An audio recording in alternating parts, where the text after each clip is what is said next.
اور اللہ کے پیارے رسول صلی اللہ علیہ وآلہ وسلم نے جو سنت وہاں وہ اب مردوں کو لیے فرمایا، مرد دوڑیں، عورتوں کے لیے نہیں۔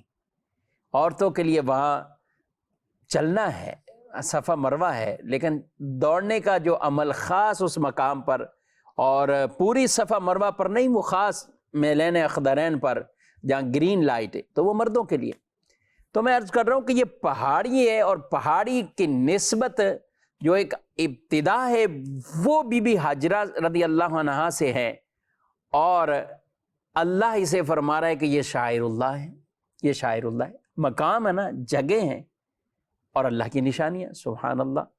قرآن پاک میں اللہ پاک ارشاد فرماتا ہے ان اول بیت وضع للناس للذی ببکۃ مبارکا وہدی للعالمین فیہ آیات بینات مقام ابراہیم، کہ وہ جو پہلا گھر لوگوں کے لیے عبادت کے لیے جو بنایا گیا ہے وہ کہاں ہے؟ وہ مکہ میں، وہ برکت والا ہے، عالمین کے لیے ہدایت ہے اس میں۔ فرمایا فیہ آیات بینات، اس میں بڑی کھلی نشانیاں ہیں۔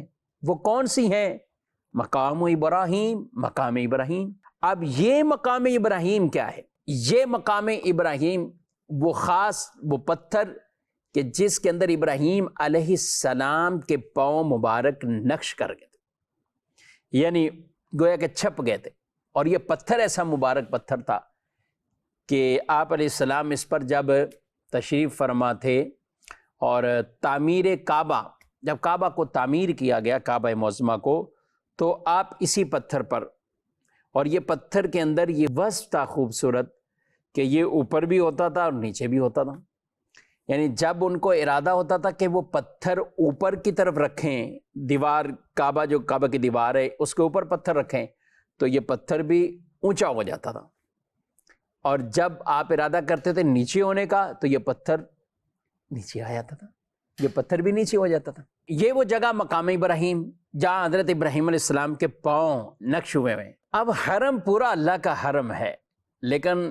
فرمایا کیا وَاتَّخِذُوا مِن مَّقَامِ إِبْرَاهِيمَ مُصَلَّى، کہ ابراہیم علیہ السلام کے کھڑے ہونے کی جگہ کو مصلی بنا لو، یعنی نماز کی جگہ۔ اب آپ ذرا غور کیجئے ناظرین کرام، نماز تو پورا حرم ہے، جہاں بھی پڑھیں عبادتیں ہی عبادتیں، ثواب ہی ثواب، لیکن علماء نے یہ مسئلہ لکھا کتابوں میں کہ طواف کے بعد جو نماز پڑھنی ہے تو وہ مقام ابراہیم کو مصلی بنا لیں، وہ مقام ابراہیم کو مصلی، یعنی نماز وہاں پڑھیں، اس کو مصلی بنا لیں۔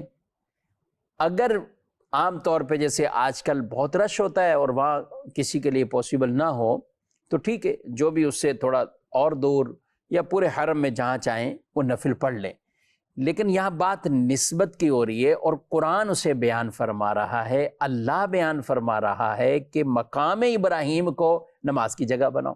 نماز تو اللہ کے لیے، نماز اللہ کے لیے، لیکن سجدہ کرنے کا کہاں حکم دیا جا رہا ہے؟ جہاں اللہ کے پیارے خلیل ابراہیم علیہ السلام کے پاؤں نقش ہیں، جہاں ان کے پاؤں نقش ہیں وہاں حکم فرما رہے کہ سجدہ وہاں پہ کرو، سبحان اللہ۔ تو یہ کیا ہے؟ یہ بھی اس نسبت والی ایک جگہ ہے جس کی اہمیت کو قرآن نے بیان فرما دیا، قرآن نے بیان فرما دیا۔ تو میں عرض کر رہا تھا کہ اللہ والوں سے جن چیزوں کی نسبتیں ہوتی ہیں وہ مبارک چیزیں ہیں، ان کے ذریعے سے اب انسانوں کو اللہ کا قرب ملتا ہے، اور انہی جگہوں پر جا کر آدمی اس نظریے، اس سوچ کے ساتھ، اس عقیدے کے ساتھ دعا کرے اللہ اس کی برکت سے میری دعاؤں کو قبول فرمائے گا، کیونکہ نسبت پیاروں سے، نسبت پیاروں سے ہے۔ قرآن مجید فرقان حمید میں واضح طور پر حضرت زکریا علیہ السلام آپ کا واقعہ بیان ہوا ہے، آپ اولاد کی دعا مانگتے تھے، یا اللہ بیٹا عطا فرما، بیٹا عطا فرما، لیکن ایک طویل عرصہ گزر گیا، یہاں تک کہ آپ بڑھاپے میں پہنچ گئے، آپ بیٹے کی دعا مانگتے مانگتے مانگتے بڑھاپے میں پہنچ گئے۔ تو جب آپ بڑھاپے میں پہنچ گئے، اب ہوا معاملہ یہ کہ آپ کی کفالت میں بی بی مریم رضی اللہ عنہ آپ کی کفالت میں ہیں، اور اس وقت یعنی ان کا بچپن تھا بھی، اور جب آپ ان کے اس حجرے اور محراب میں جاتے تو عجب معاملہ دیکھا کہ ان کے محراب میں پھل ہیں، میوہ جات ہیں، اور وہ چیزیں ہیں کہ جو بے موسم کی ہیں، سردی ہے تو وہاں گرمی کی چیزیں بھی موجود ہیں، گرمی ہے تو سردی کی چیزیں بھی موجود ہیں۔ آپ حیران بھی ہوتے ہیں اور پوچھتے بھی ان سے، سوال بھی کرتے ہیں۔ قرآن نے اسے بیان فرمایا کلما دخل علیہ زکریا المحراب وجد عندها رزقا، کہا کہ جب بھی آپ محراب میں جاتے تو آپ وہاں پہ رزق پاتے، وہاں پھل پاتے، رزق پاتے۔ تو یہ پھل دیکھ کر آپ نے کہا کہ قال یا مریم انا لک ھذا، اے مریم کہاں سے یہ ہے؟ قالت ہوا من عند اللہ، انہوں نے کہا کہ یہ اللہ کی طرف سے۔ بی بی مریم بولی کہ یہ اللہ کی طرف سے ہے۔ ان اللہ یرزق من یشاء بغیر حساب، اللہ جسے چاہے بغیر حساب کے رزق عطا فرماتا ہے، بغیر حساب کے رزق عطا فرماتا ہے۔ علماء نے لکھا کہ جس جگہ پر بے موسم کا پھل ہے، آپ بھی کھڑے ہو گئے وہیں کہ بظاہر میری اولاد والی وہ عمر نہیں ہے، اہلیہ بھی بڑھاپے کو پہنچ چکی، میرا بھی بڑھاپا ہے، لیکن اس جگہ کی وجہ سے کہ وہ اللہ کی بارگاہ میں محراب اور وہ نماز کی جگہ اتنی مبارک جگہ ہیں کہ جہاں پر بے موسم کا پھل اور میوہ جات اللہ انہیں عطا فرماتا ہے، تو یقیناً یہ جنت سے آتے ہیں، تو آپ وہیں دعا کرنے کے لیے۔ قرآن نے اسے باقاعدہ بیان فرمایا ہے ہنالک دعا زکریا ربہ، وہاں کھڑے ہو کر دعا کی زکریا علیہ السلام نے، پکارا اپنے رب کو، اور اللہ رب العالمین کی بارگاہ میں دعا کیا کی؟ قال ربی ہب لی من لدنک ذریۃ طیبہ انک سمیع الدعاء، آپ نے دعا مانگی، اے اللہ مجھے پاکیزہ اولاد عطا فرما، بے شک تو دعا سننے والا ہے، قبول فرمانے والا ہے، مجھے پاکیزہ اولاد عطا فرما۔ سبحان اللہ۔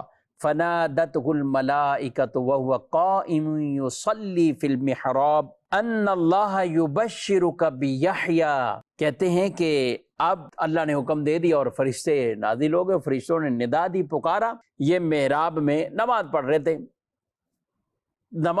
تھے، کھڑے تھے، قیام کی حالت میں تھے، تو فرشتوں نے خوشخبری دی کہ اللہ آپ کو بشارت دیتا ہے، یعنی وہ بیٹا بھی ہے، اس کا نام بھی یحییٰ ہے، یعنی اللہ نے بیٹے کا نام بھی گویا کہ مقرر فرما دیا اور اس بیٹے کو نبی بھی بنا دیا۔ سبحان اللہ۔ علماء نے لکھا اس کے تحت، اس آیت مبارکہ کے تحت لکھا کہ جس جگہ پر کسی کی دعا قبول ہوئی ہو وہ بھی مقام مقبولیت ہے، وہاں دعائیں قبول ہوگی اور وہ بھی اللہ کی بارگاہ میں وسیلہ بنیں گی۔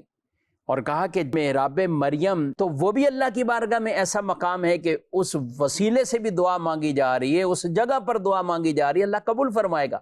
زکریا علیہ السلام نے وہاں دعا مانگی، آپ نے یہ دعا مانگی، ان کی دعا قبول ہوئی۔ تو کہا جب اللہ کی نیک بندی اور وہ ولیہ وہ جہاں عبادت کرے وہ قرب والی جگہ بن جاتی ہے، تو جہاں اللہ کے پیارے بندے آرام فرما رہے ہوں، نبی، صحابہ، اہل بیت، اولیاء، جہاں یہ آرام فرما رہے ہیں، تو وہ جگہ کیوں نہیں اللہ کی بارگاہ میں مقام قبولیت والے؟ تو یہ اسے بیان فرمایا، اسے یہاں پر بیان فرمایا۔ تو یہ ناظرین کرام، یہ توسل ہی ہے، یہ وسیلہ ہی ہے، اس جگہ سے وسیلہ اخذ کرتے ہوئے، وسیلہ لیتے ہوئے کہ وہاں کھڑے ہو کر دعا مانگ، ورنہ مسجد اقصیٰ تو اس کی تو ساری خدمت اور سارے معاملات کر ہی حضرت زکریا علیہ السلام رہے تھے، لیکن اللہ کی یہ مشیت اور اللہ کی مرضی، جہاں دعا قبول فرمائی۔ سبحان اللہ۔ تو مقام کا وسیلہ وہ اس آیت مبارکہ سے بھی ثابت ہے۔ تو اس مقام پر دعائیں قبول ہو رہی ہیں۔ آئیے میں آپ کو دوسرا مقام بھی قرآن نے جسے بیان کیا ہے، خود ہمارے پیارے نبی صلی اللہ علیہ وآلہ وسلم کا مبارک روزہ، نبی پاک صلی اللہ علیہ وسلم کی حیات طیبہ میں آپ کی ذات اقدس اور آپ کے دنیا سے وصال فرما جانے کے بعد آپ کا مبارک روزہ، اس سے وسیلہ لیا گیا، کئی اعتبار سے وسیلہ لیا گیا، اور سب سے بڑا وسیلہ اس سرکار سے شفاعت مانگنے جاتے ہیں، اس دربار میں جائیں، وہاں حاضر ہوں، اور اللہ پاک کی طرف سے بشارت بھی کہ اللہ گناہ معاف فرماتا ہے۔ وَلَوْ أَنَّهُمْ ظَلَمُوا أَنفُسَهُمْ جَاءُوكَ فَاسْتَغْفَرُوا اللَّهَ وَاسْتَغْفَرَ لَهُمُ الرَّسُولُ لَوَجَدُوا اللَّهَ تَوَّابًا رَحِيمًا، اگر لوگ اپنی جانوں پر ظلم کر بیٹھے اور اے محبوب آپ کے پاس آ جائیں اور یہاں کر کیا کریں؟ اللہ سے معافی مانگیں، رسول بھی سفارش کر دیں، ان کے لیے استغفار کر دیں، لَوَجَدُ اللَّهَ تَوَّابًا رَحِيمًا، تو ضرور پائیں گے اللہ کو کیا؟ توبہ قبول کرنے والا، رحم کرنے والا، رحم فرمانے والا۔ تو مبارک روزے پر ہی آ جائیں، زندگی حیات طیبہ میں آپ صلی اللہ علیہ وسلم کے پاس آنا، اور آتے تھے، آپ سفارش فرماتے، گناہ معاف ہوتے، بخششیں ہوتی۔ پھر جب آپ نے دنیا سے پردہ فرما لیا، وصال فرما لیا، بات یہ عرض کر رہا ہوں کہ پھر کسی نے یہ توسل ختم نہیں کر دیا۔ رسول اللہ صلی اللہ تعالیٰ علیہ وآلہ وسلم دنیا سے پردہ فرما گئے، آپ کی قبر مبارک، مزار شریف، اور اس وقت ایک اعرابی شخص آیا اور آ کر عرض کرتا ہے، یا رسول اللہ صلی اللہ علیہ وسلم، آپ نے قرآن پڑھایا، ہم نے پڑھا، آپ نے سکھایا، ہم نے سمجھا سیکھا، اس قرآن میں یہ ہے وَلَوْ أَنَّهُمْ ظَلَمُوا أَنفُسَهُمْ جَاءُوكَ، کہ اگر لوگ اپنی جانوں پر ظلم کر بیٹھے اور محبوب آپ کے پاس آ جائیں۔ اس وقت وہ عربی کہاں ہیں؟ وہ مزار پر انوار قبر شریف کے پاس ہے، تو گویا کہ کہہ رہے کہ یا رسول اللہ میں تو حاضر ہو چکا، میں حاضر ہو چکا، قبر کی مٹی اپنے سر پہ ڈالا اس عربی نے، اور یہی سفارش کا سوال کر رہے ہیں، یا رسول اللہ آپ میرے لیے استغفار کر دیں، آپ میرے لیے سفارش کر دیں۔ رب کا وعدہ ہے لَوَجَدُ اللَّهَ تَوَّابًا رَحِيمًا، اللہ کو توبہ قبول کرنے والا اور رحم کرنے والا پائیں گے، اور ایسا ہی ہوا۔ سبحان اللہ، مبارک قبر سے آواز آتی ہے کہ عربی جا، اللہ نے تجھے بخش دیا ہے، اللہ نے بخش دیا۔ آج بھی جائیں ناظرین کرام تو اس تصور کے ساتھ جائیں کہ میں بارگاہ رسالت میں حاضر ہو رہا ہوں، حضور میرے لیے شفیع ہیں، شفاعت کرنے والے ہیں، سفارش فرمائیں گے، استغفار ہمارے لیے کریں گے۔ یہ امتی کی معراج ہے کہ بارگاہ رسالت میں حاضر ہو رہا ہے، بارگاہ رسالت میں حاضر ہو رہا ہے اور حضور سے شفاعت کی بھیک مانگ رہا ہے۔ سبحان اللہ۔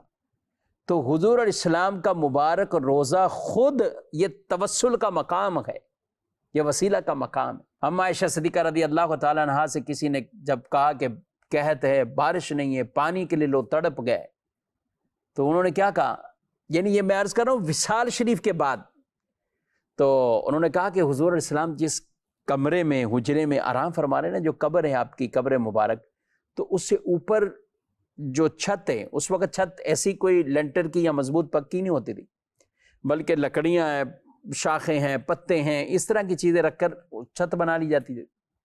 تو کہا کہ وہاں سے کچھ لکڑیوں کو، درختوں کی شاخوں کو، لکڑیوں کو ہٹاؤ، یہاں تک کہ آسمان ڈائریکٹ قبر مبارک کو دیکھ لے، یعنی آسمان اور قبر کے درمیان کوئی چیز حائل نہ کرو۔ تو یہ انداز اختیار کیا گیا، اور جیسے ہی یہ کیا بارش نصیب ہو گئی، جیسے ہی یہ کیا تو بارش مل گئی۔ سبحان اللہ۔ اور روزہ رسول سے یہ توسل کی کوئی ایک مثال نہیں یا ایک روایت نہیں، بلکہ ایسی کئی روایات ہیں۔ حضرت بلال بن حارث مزنی رضی اللہ تعالیٰ عنہ، آپ نے جب حضرت عمر رضی اللہ تعالیٰ عنہ کا دور تھا تو اس وقت بھی یہی کیفیت ہوئی، کہا یعنی پانی نہیں ہے، اور پانی نہ ہونے کی وجہ سے انہوں نے کہا جا کر یا رسول اللہ صلی اللہ علیہ وسلم، یعنی روزے پر آئے اور روزے پر آ کر عرض کی کہ آپ کی امت پانی نہ ہونے کی وجہ سے ہلاکت میں ہے، ہلاک نہ ہو جائے، یہ خطرہ ہے، آپ امت کے لیے بارش کی دعا فرما دیں۔ یہ جو کہنا ہے نا ناظرین، یہ کلمات یہ بھی توسل ہیں، آپ کہہ دیجئے، آپ اللہ کی بارگاہ میں کہہ دیجئے۔ سبحان اللہ۔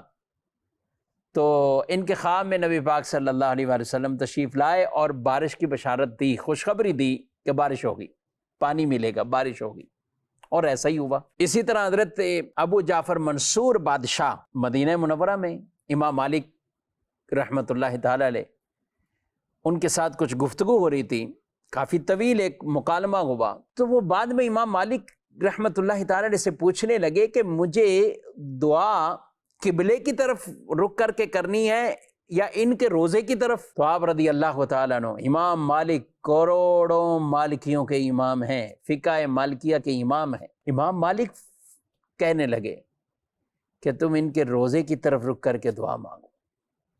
کہا تمہارے لیے بھی وسیلائیں جیسے جد امجد یعنی آدم علیہ السلام کے لیے یہ وسیلہ بنے۔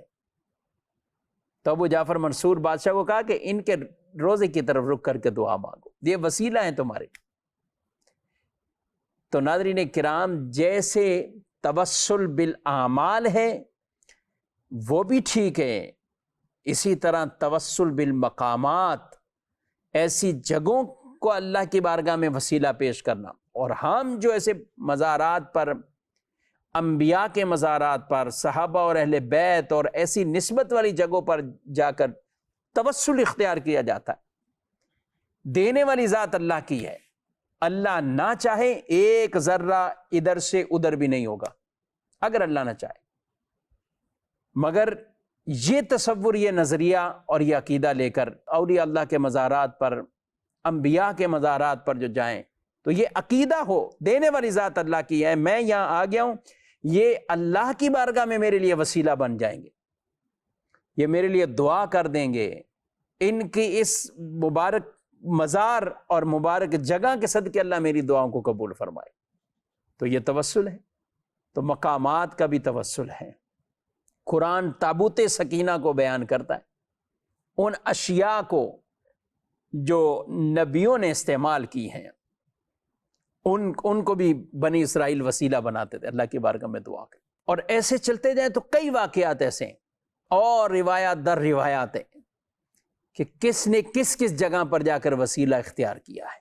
مختصر یہی ہے ناظرین کرام کہ توسل چاہے ذات کا اختیار کیا جائے، اعمال کا کیا جائے، کسی جگہ اور مقام کا کیا جائے، وہ توسل بالکل جائز ہے، وہ وسیلہ اختیار کرنا جائز ہے. آج کے اس ٹاپک اور موضوع پر ہم نے خاص جگہوں کے حوالے سے کچھ سنا ہے، لیکن یہ صرف یہ چند جگہوں کے حوالے سے ہم نے سنا ہے. انشاءاللہ آئندہ پروگرام میں ہم مزید اسی سے اٹیچ اور جو چیزیں ہیں کہ کہاں کہاں توسل کس کس طرح کن کن چیزوں کے ساتھ اختیار کیا جا سکتا ہے، اور اللہ والوں سے جو نسبت رکھنے والی چیزیں ہیں ان کی کیا برکات ہوتی ہیں اور اس کے کیا فوائد حاصل ہوتے ہیں.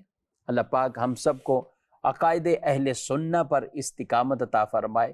ہمارے بزرگوں نے جو عقیدے بیان کیے ہیں وہ ایسے نہیں بیان کر دیے گئے، وہ وہی عقیدے ہیں جو حضرات صحابہ کرام علیہم رضوان والے عقیدے ہیں، وہ وہی عقیدے ہیں جو حضرات اہل بیت اطہار والے عقیدے ہیں، اور وہی چلتے چلتے چلتے آج الحمدللہ ہم اہل سنت کے ہاں وہ عقائد باقاعدہ رائج ہیں. اللہ ہمیں اس پر استقامت عطا فرمائے. آمین بجاہ النبی الامین صلی اللہ علیہ وآلہ وسلم. آؤ علم سیکھیں، آؤ علم سیکھیں، آؤ علم سیکھیں، آؤ علم سیکھیں.